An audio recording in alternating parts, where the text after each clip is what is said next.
Welcome to Grandma's Attic Music Review. It's wonderful to be with you tonight. Thank you so much for inviting us into your home on a weekly basis to hear what's going on in music and what's going on in the area for music and arts, etc. We are so honored to be able to do that for you. Tonight, I think that you're going to feel very blessed. We have an extremely talented young man in the studio with us. He's going to do his best. He's come in like a good professional, even though he didn't feel well, and we want to thank him for that. But he's going to do his best to bring you the best of his stuff, and then he's going to talk to you about some exciting news that he has about what's coming up in his future. Please help me welcome into your home, Chris Zemba. Thank you. All right, a little hoarse today, but we'll see what I can do. Like Dot said, I'm a professional, so let's be a professional, right?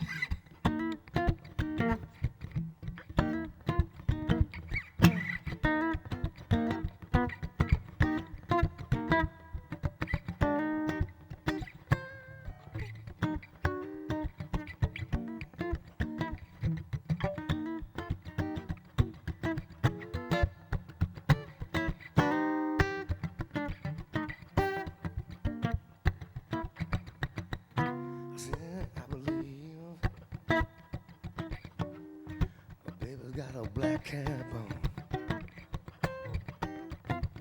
I said, I believe, yeah. A woman's got a black cap on. For everything I do it wrong. I tried so hard, oh yeah, to get along with that lady of mine. I tried so hard, oh yeah, to get along with that lady of mine. Well, no matter how hard I tried, must you go around cheating line, something like this. Said I walked down from Dallas, Texas, walked down from Wichita Falls.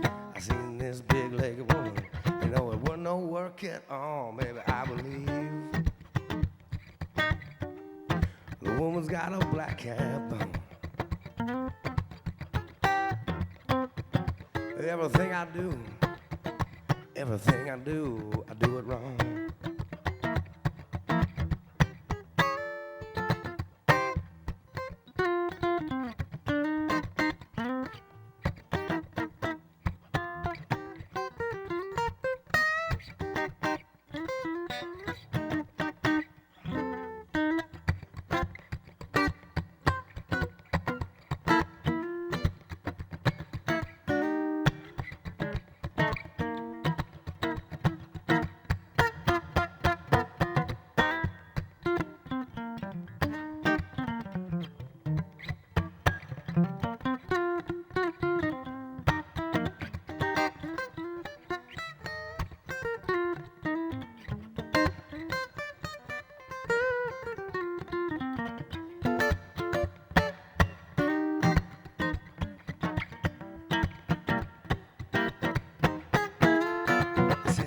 Down from Dallas, Texas, down from Wichita Falls. I seen this big-legged woman, y'all. I said it wasn't no work at all.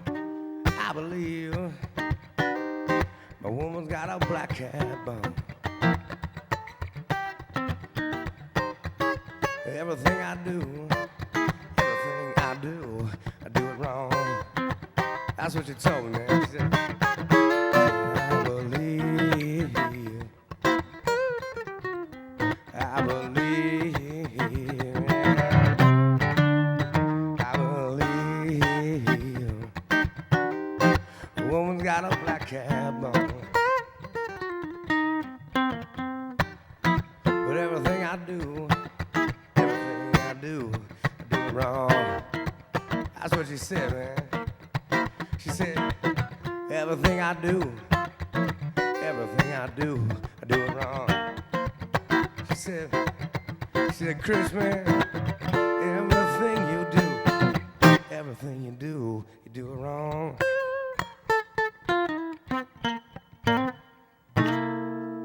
Thank you very much. That's from another Las Vegas resident named Albert Collins, who's buried out there. And Albert Collins was an old blues man, and I kind of reworked one of his tunes and made it my own, because if you're going to do somebody else's music, I think paying a tribute to it is kind of throwing your own spin on it. So a little bit of that. I'm gonna do this original thing that I've been working on since I got here. I'm kind of in that blues mode, and I had relocated here from Las Vegas after 15 years. I built a brand and a career out there, and due to some hardships and some changes in my personal life, I had to come back out here. So this is kind of a sort of a little biographical summary of where I'm at right now. So I wrote this little blues, and again, apologize for my voice. Once you see it on recording, I think that you'll get to hear a more brighter version of it. But right now, I'll do the best that I can.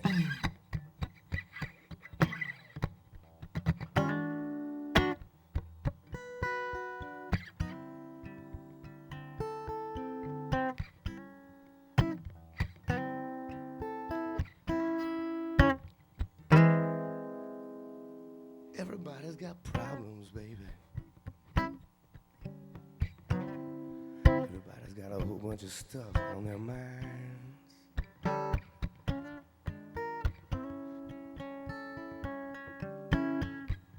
Everybody's got problems, honey. Baby, you got yours and I got mine.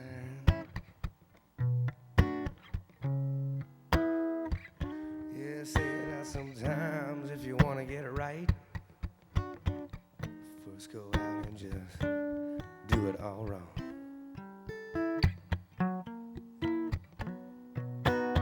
Everybody's got a situation, darling.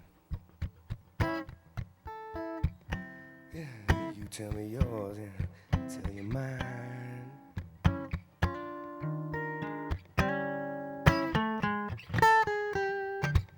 Everybody's got problems, ain't you?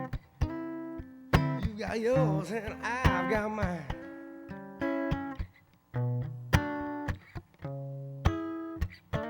Yeah, they say if you want to get it right,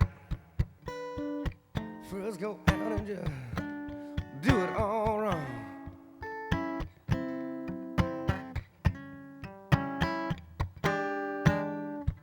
So I'm out in Las Vegas, making up such a mess. But you took what I was given, baby, and Sin City took the rest. See, everybody's got problems, baby. You got yours and I got mine.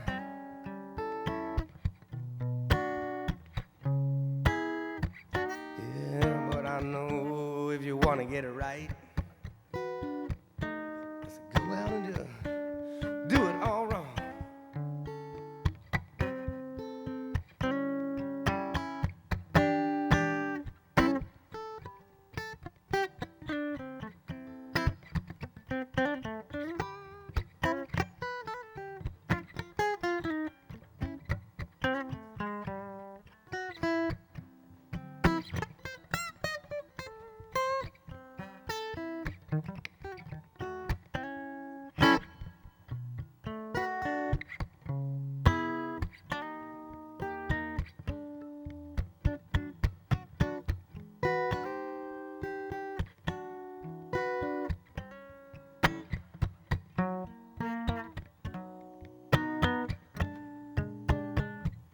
Broken down and beaten up, eastbound, headed home.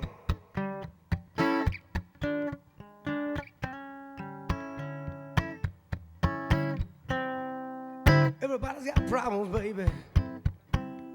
I see it, yeah, everyone.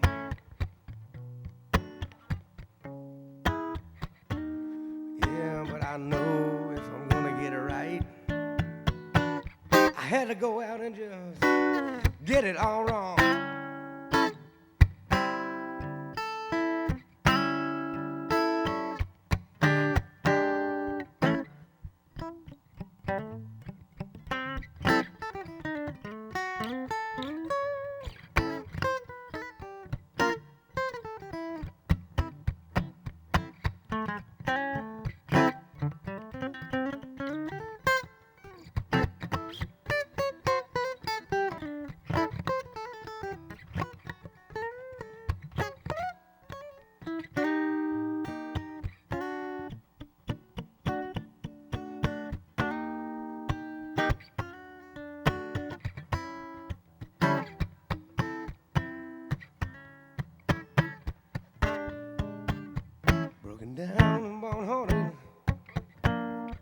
headed eastbound home.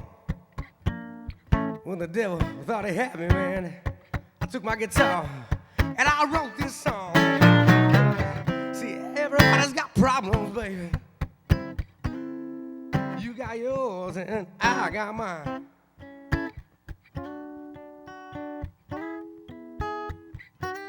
Yeah, but I know if I'm gonna get it right, I had to go and do it all wrong.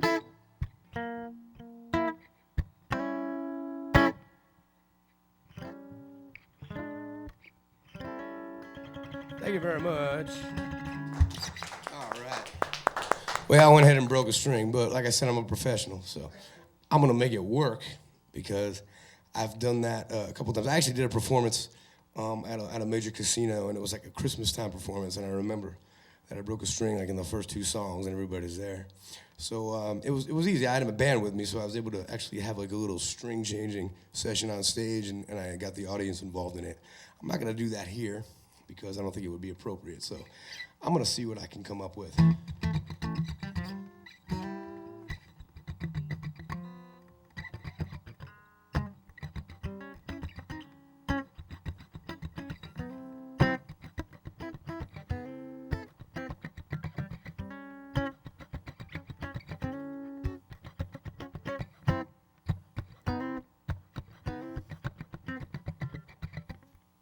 Was this feeling, well, that they call free?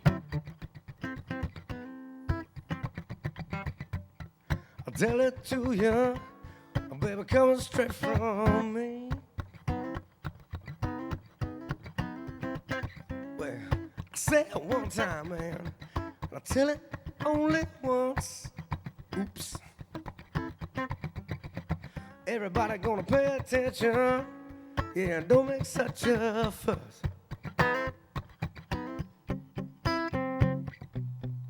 Answer me. I told it to you once. I made you all say, yeah. What comes next?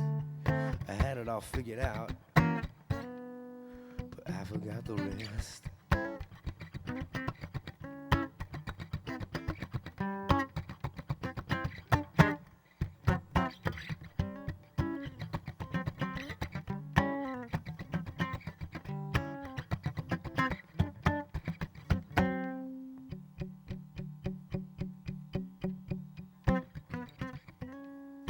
Look what happened when you thought that in the end you probably might get caught. All right, man, say it's true there. Some things are better left unsaid. Man, but what does it matter now? One day we're all gonna end up lying in bed. Answer me. I told it to you once, man. I made you all see, yeah. What comes next? I had it all figured out, then I forgot the rest.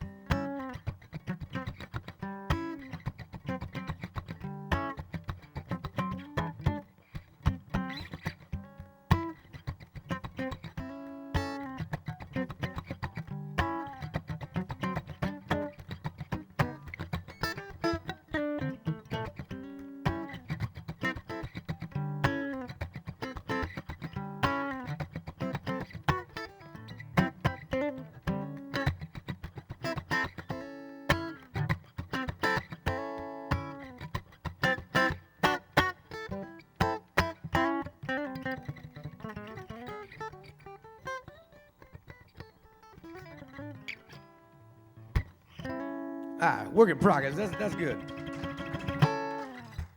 You know what's funny about that tune? I actually wrote a version of that when I was like 18 years old, and at the time, it's interesting because I wrote these lyrics and I was just trying to sound poetic.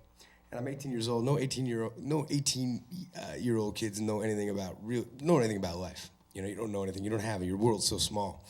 And I actually revisited it about a year ago, And I'm listening to the lyrics, and it's so funny.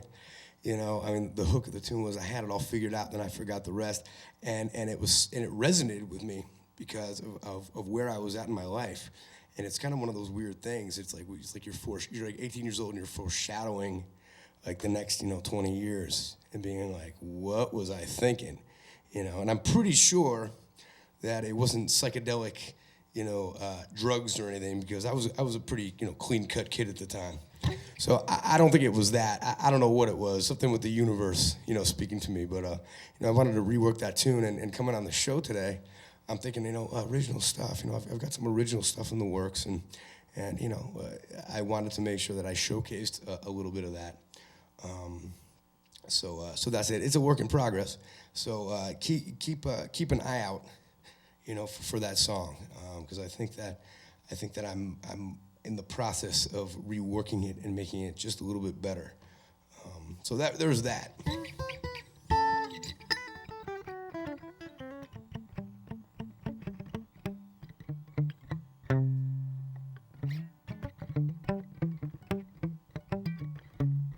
Little Bill Withers tune.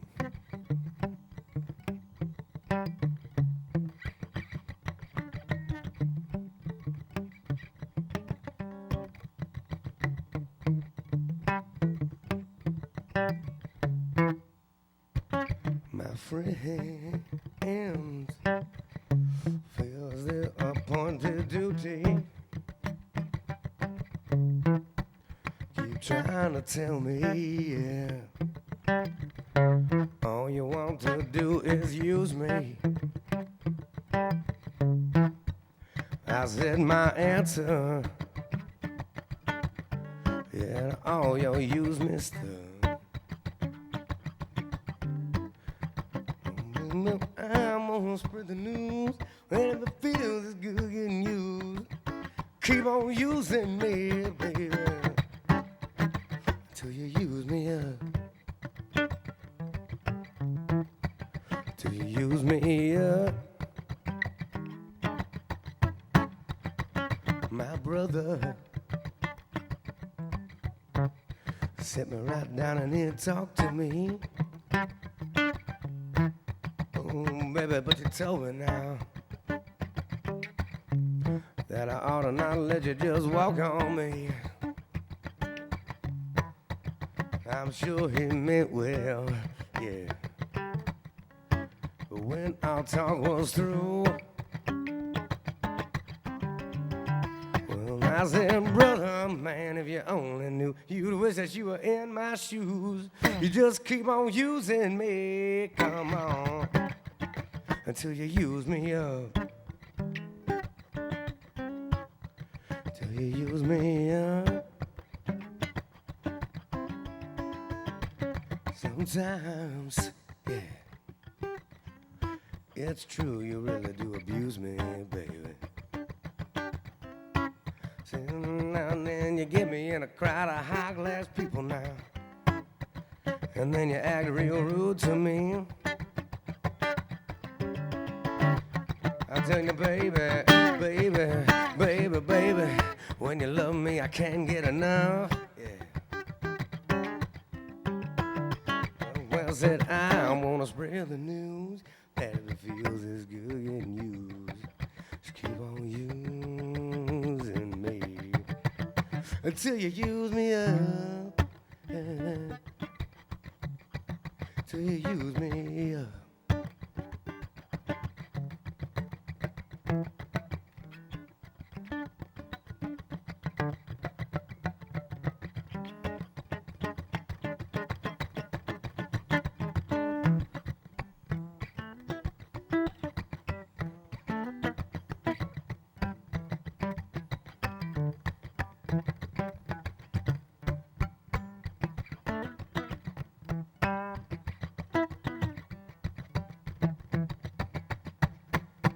Very superstitious, writing on the wall. Very superstition, let it start to fall. 13-month-old baby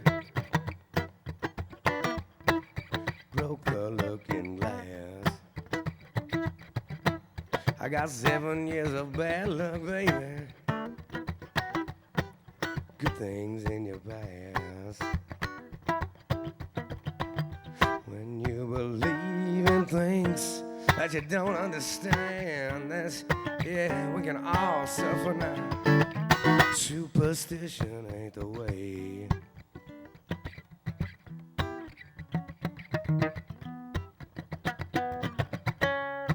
Very superstitious. Better wash your face and hands. I said, let me go, problem, baby, yeah, yeah. And do all that you can. Keep me in a daydream. You better keep me going strong. Oh, I said, you don't understand me, baby. Sad is your song. You believe in things you don't understand. Whereas when you got a sign, superstition ain't the way.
All right, a little improv for you there. That's okay. It's improv with a broken string, everybody. All right.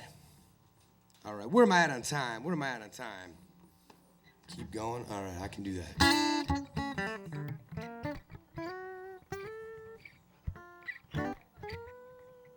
8 minutes. What can I do in 8 minutes? You know, it's a good idea. Let me see what I can do here.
That's all I got. Thank you very much. Little George Benson instrumental with a little bit of Z flavor on it. Thank you. I'm good. I'm done.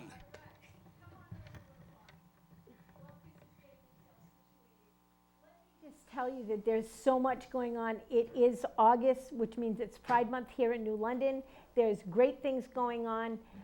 Go to newlondonpride.org. Is it .com? newlondonpride.com, and it's wonderful, and you can get all the list of events. And I also want to tell you that while Chris was playing, we had sneak into the studio all the way from Washington, D.C., none other than Ray Kurt, the fiddler, and fiddle is going to play on to take us out of the show, so stay tuned for that. But right now, we're going to sit down and chat it up with Chris Zemba. Hi, Chris. Hey. You want to reach behind you and put your mic on? Absolutely. What is this? It's right here, right? Wherever you want it there, my friend. Perfect. Nice. Awesome. Nice, I think. Can you hear him? Wait, there we go. Wait, almost had it. Let me see if I can get this situated. I think. How's that? That'll work. Perfect. So, yay. Oh, Chris, I have so many questions to ask you. What brought you here, without getting too personal, what brought you here to our fair city of New London? Well, I grew up here. I grew up in Connecticut. I grew up in Old Lyme.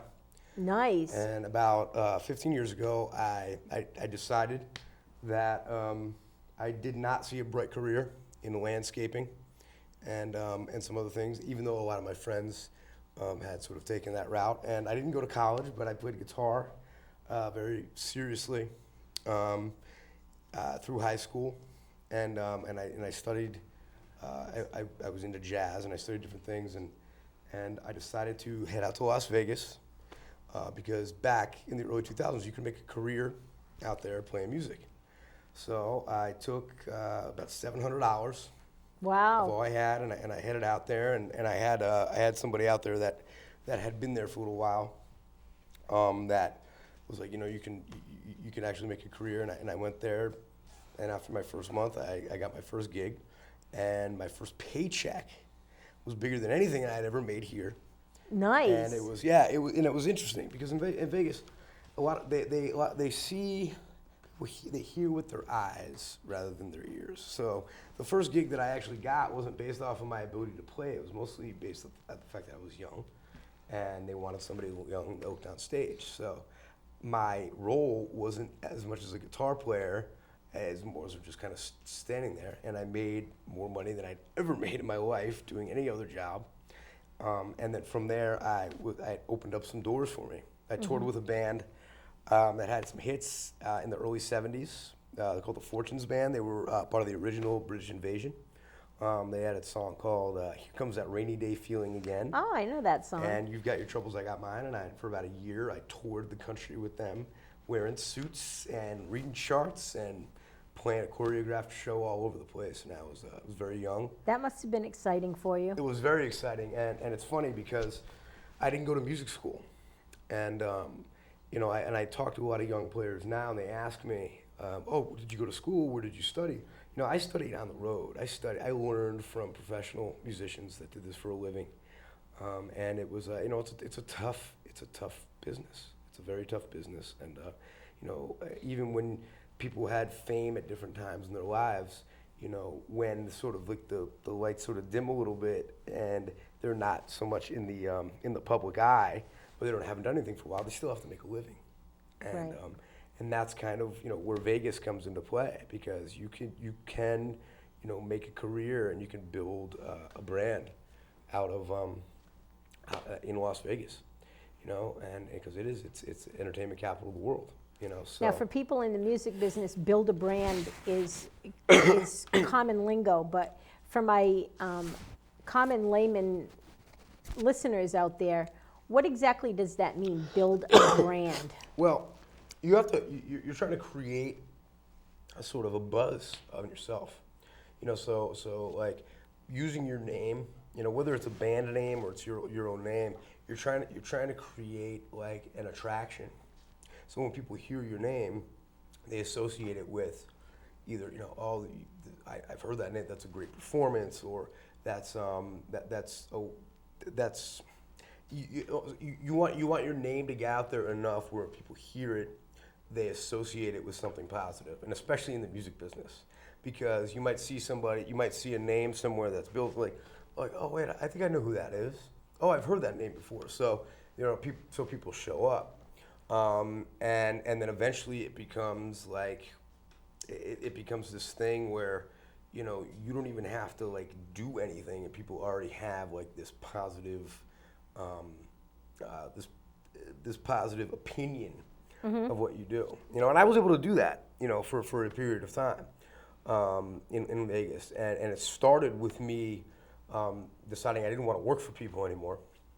That was number one, because I was a freelance guitar player for a lot of years. I worked with a lot of different bands, between Top 40 and some of these other touring acts. And then I was even in a country band for 2 years that I joined, because I wanted to learn the style of country guitar. And I hadn't had a lot of experience with that. But I decided that once I was sick of working for people, I wanted to do my own project. And it started out with just a name, and the name was The Late Shift. Lateshift.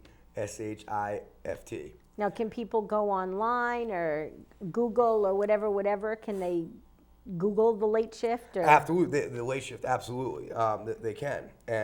But from that, interestingly enough, I had a lot of different members coming in and out of the group, and so when I decided to put some time into my promo, which I just wanted to add, if you can go to my website, chriszemba.com, just my name with the .com after, I've got a lot of links to a collective,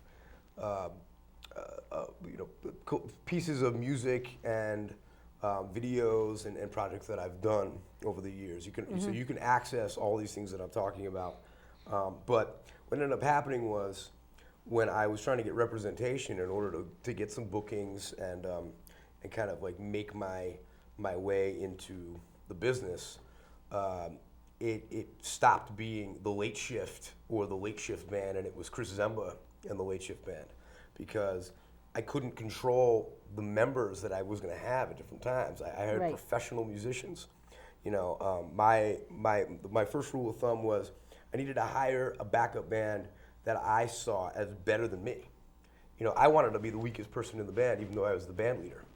That was really that was really the only way that I was going to, I think, find success. Because, and it's also, it's a humility thing. It's like, I don't need to be the guy. Even though I'm the guy, I don't need to be the guy. People could say, oh, they want what they wanted to about me, as a performer, as a singer, as a guitar player, but they couldn't say that I didn't have one of the best bands in town. one of the best Right. backup bands, and that meant more to me than anything. And ultimately, what happened was my name was getting plastered on every event that I did, and at times my agent wouldn't even put it as Chris Zemba in the Late Shift band or Chris Zemba in the Late Shift. It would just be Chris Zemba. So I was able to book myself and build my brand simply just around my name. Nice. And it was weird. It's weird that happened because there's no manual, there's no instructional manual on how to be a professional or a performer. I mean, maybe there is. I didn't go to music school. Maybe there's a class at Berkeley that says like being a stage performer 101 or being a band leader 101. And maybe there is. Maybe I should write my own manual on that. But really, I just had to make it up as I went along, and I asked questions. And I surrounded myself with accomplished musicians. A couple of the guys that worked for me had played in some major acts. I worked with a drummer who's also a good friend of mine, Mike Zerby, who was drummer for Air Supply for about 10 years. And he had that gig. He toured all the way around the world, and I had the pleasure of getting to work with him for a time Nice. in my band. And that's what a treat that was. When you get to work with some of these extraordinary musicians, it takes you up to a different level.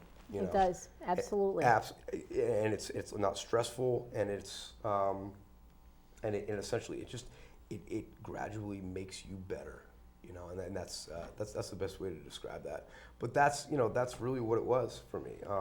Is just kind of making my way, into the industry by just being me, and Nice. trying to grow and get better at the same Let's time. talk a little bit about your history. When did you start playing music? When did music hit you and you started playing? Well, I started getting into music, I think, before I even started playing. I was a 90s kid. So I got really into the whole Seattle grunge scene as a young man. I remember watching bands like Pearl Jam, when I was young, and that's what I wanted to be. And I'm pretty sure everybody did. I think everybody around my age or was in that music wanted to be Eddie Vedder, wanted to sing. I mean, it was just I would romanticize in my mind about what it would be like to sing and perform. And I didn't even play an instrument. I liked to sing as a young man, but I mean, I was just kind of singing along, humming to tunes. And I would think about playing guitar, but I didn't actually get a chance to really pick up the instrument until I was about 14 or 15. And my experience with guitar lessons was very short-lived. I learned a handful of chords, but my drive to want to play was very strong. So even though I learned a couple of chords, I just kept sitting around practicing until I could carry a tune or I could sing a song. And so I actually learned to sing and play at the same time. So you're self-taught more than taught by a professional. I would think so, yeah. I took lessons when I was 15 from a guy who's actually still in the area. His name's John Mortarelli. He's out of Ivoryton, and he plays all around town. It's funny because I actually haven't run into him since I've been back here, but I know I've run into people that we know collectively. He taught me for about 6 months, and that was probably more impactful than anything because this is a guy who taught me how to play. He wasn't like, let's go through the books. He taught me how to play through the music that turned me on. Nice. And I think that was more influential than anything because it allowed me to find me. It allowed me to find that fire and that motivation to want to sing and want to play, want to perform, and want to get better. And it turned me on to different music. And then I discovered jazz when I was about 17 through bands like Steely Dan and different groups like that. Bringing jazz was one of the things that really kind of opened up my world and really set the bar high for me. Why is that? Why is it that jazz spoke to you? What do you think it is about jazz that speaks so strongly to you and to all the millions of jazz fans out there? For me, I think it's that it really, I think jazz is like the complete language of music, because music is a language, and I talk to a lot of young people, especially today, that are into the jam band scene. They're into the Grateful Dead, they're into Fish, and they're into these things, but a lot of them don't know like their fundamentals. They don't know a lot about the theory of what makes music. So when you start talking like lingo, they can't really they can't make those connections. They can make some of the chords and they can play by ear. They don't make some of those connections. And what I always say is music is a language, and the stronger you are in knowing that language, the further along you're going to get. And for jazz, to go back to jazz, that pretty much is the book. That's the book of music, and it gives you an opportunity to explore every avenue. And I think it helps you discover who you are as an individual and as a musician. Because, for me, one of the three guitar players, I think, performers that I think that make up my like, I will say it, that when I say set the bar high, like there's three guitar players that I keep in mind. One of them is Larry Carlton, and Larry Carlton was a guitarist who worked with the Jazz Crusaders in the early '70s. He was a Steely Dan. He's done a number of his own records. He's played with just about everybody. Robin Ford is another one who I had the pleasure of meeting last year for the first time, which was incredible. He was with the Yellow Jackets. There's another man, and he's also done his own thing. And the other one is George Benson. And a lot of people know George Benson. He's probably the one name people are like, oh yeah, George Benson. And George Benson studied with Wes Montgomery, another jazz great, and pretty much took Wes Montgomery's like method of jazz and expanded it. And he also brought jazz into the mainstream into the '70s with hits such as Breezin', Leon Russell's song Masquerade, which he did, which is an extraordinary song. So not only could he play jazz like one of the greatest, I think, in the world, he also sang with that smooth tenor, Stevie Wonder sort of range. And in the '80s, he also wrote hits. Okay, so as far as I'm concerned, that's the trifecta. So he's at the top of my list because that to me represents greatness. And what makes George Benson great is the fact that he has his own identity.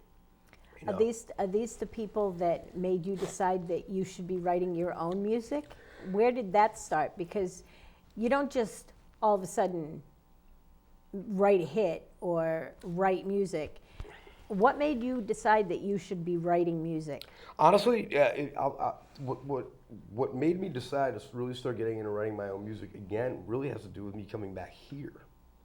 Because in Las Vegas, it is so easy to get caught up in, keeping your band working and keeping contracts. I worked with casino contracts. I worked with corporate contracts. I worked with agents. You're there to entertain.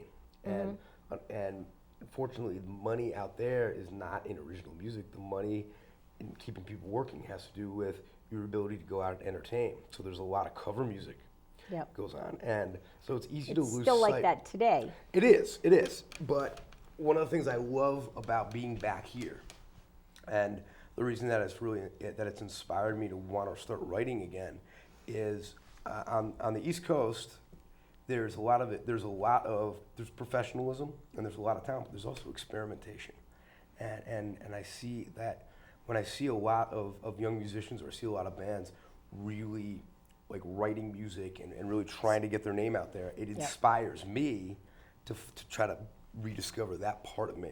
And I couldn't get that in Las Vegas. I could not harness that in Vegas because I was so busy trying to keep my band together and keep myself working. So I think one of the benefits to me being back here, or the silver lining, would be that I'm feeling inspired to want to write music and pursue, a writing and publishing career as an original artist. Blues, soul, rock, jazz, R&B. I mean, those are the things that really turn me on. That's what turns me on. And like, so it doesn't really, I don't really have like my own, like a single genre that it's like, I'm going to be a blues guy or I'm going to be a soul guy. Like for me, it's collective. It has to be, it's all of the things that get me going, I think, that bring out my style. Awesome. Now, one of the things that brought you onto my show is you have a new project that you're working on, and you're working really hard on it because you have to learn a whole catalog of music. You want to talk a little bit about that, and then I have to let you go. Absolutely. Let me go into that. So I got hired as the new lead guitar player for one of the largest premier Queen tribute acts in the world. Nice. And it's extremely, it's very exciting. The leader, JJ Midnight, contacted me from his place down in Siesta Key Beach, Florida, found me online, and basically told me that I found you online, and we got our guitar player left, and you're the guy. We want to hire you. And Brian, and I'm basically playing the Brian May guitar parts, and it's extraordinary. And you can't mess those up, can you? You can't mess those up, and it's funny because the lead guitar stuff comes very easily to me. Surprisingly enough, it does. But it's not about that. It's about having the tones. It's about the arrangements. It's about the performance, because this is a show. Right. And so I believe our first show is going to be in September. And we've got rehearsal scheduled for this month, and I'm really, really excited. There's going to be a European tour next year. The name of the band is Celebrating Queen, and after all of the years of integrity of trying to carve a niche for myself as a musician, I get to kind of be a rock star for a change, and I'm sort of like, I don't know how I feel about it, but I know that it's going to be a blast, and I get to play really, really cool music. Yeah, you do. And I think it's also going to help me sort of rediscover and maybe rebuild my brand. Awesome. As an original artist, and start my new chapter here on the East Coast. Absolutely. So I'm very excited. So one more time, can you tell people where they can find you? And then I have to let you go, and we'll hear from the fiddler. At chriszemba.com. chriszemba.com. Go check it out. It links to everything that I'm doing, and my calendar, my YouTube, my Reverb Nation, my Facebook, my Twitter. It's all right there. So my name.com, and just look for me. I'll be around. Thank you so much, Chris. I appreciate you coming to the Grandma's Attic Music Review. So I'm going to turn this over now to none other than Ray Kurt Johnson, fiddler, and he's going to take us out. Thank you all so much for tuning in to the Grandma's Attic Music Review. Until next week, God bless, and have a really great week.